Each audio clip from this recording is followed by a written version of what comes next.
Oh, welcome back to the Michigan Business Beat, brought to you on the Michigan Business Network. Chris Holman here. And as you can see with the backdrop, we're in our studios in downtown Lansing. And we're going to go a little remote right now. We want to catch our good friend, Mark McDaniel, who is the CEO of Cinnaire.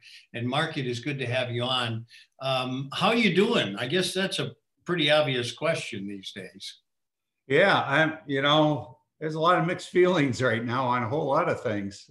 What we witnessed yesterday was beyond comprehension and scary, but I think, I know we will all prevail at the end of this for what's right. But, the organization last year went through a shock we thought was going to be a huge shock, but I think the way we ended up handling it with shutting things down like immediately in early March and then really focusing on our team as number one. We wanted to make sure they were okay, they were safe, they had all the tools they needed to be able to work.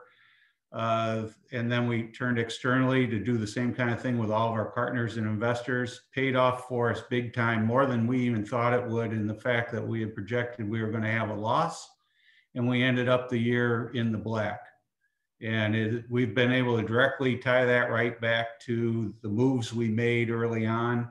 The focus, number one, on our team being number one value, and that focus, they got focused on the work, and we were transparent in everything we did, and it paid off big time. Well, I'll tell you what, that speaks a lot to A, preparation, B, sort of market response, because when you guys identified what was coming, you made the necessary measures. Yes, yep. And it worked. A lot of things we learned back in 2010, we kind of dusted that off and put it back in place, and it paid off again.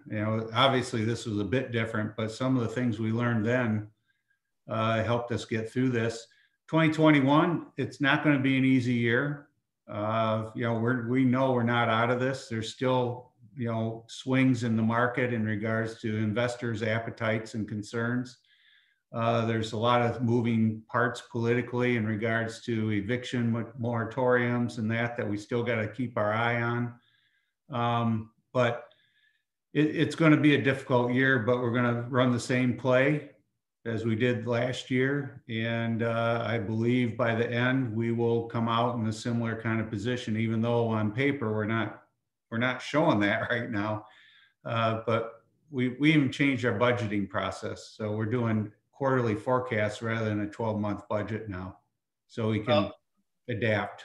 I think one of the real lessons here is because a lot of the things that you had to do to make sure you got through 2020 and our posture for 2021 were not easy decisions. No. There's a lot of difficulty there. And I think this is a great lesson for most businesses. When you see that a decision has to be made, don't put it off. Yeah. Yeah, you can't, you have to go as a leader, you've got to make gut decisions. This group think these are not the time for group think.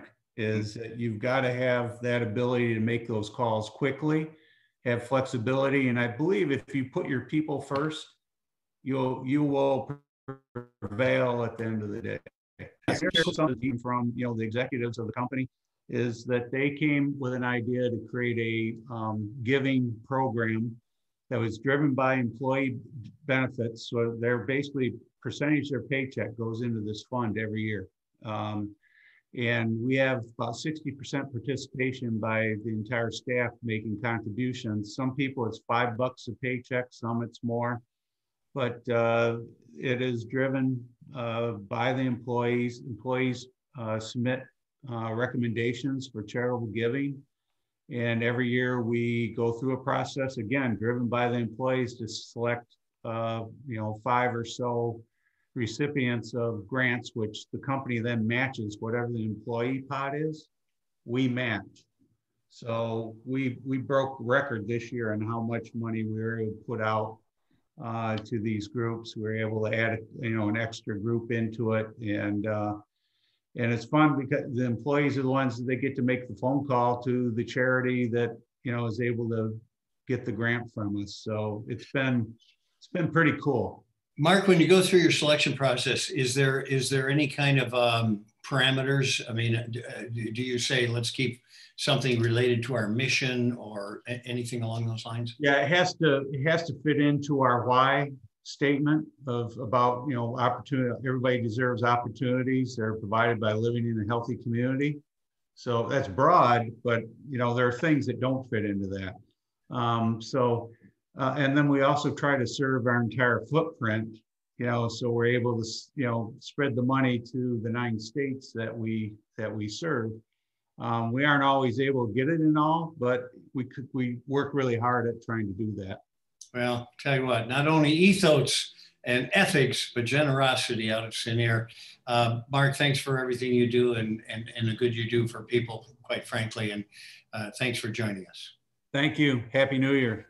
Mark McDaniel, the CEO of Cinnaire. We're going to be right back on the Michigan Business Beat. I'm Chris Holman, and you're watching the Michigan Business Beat.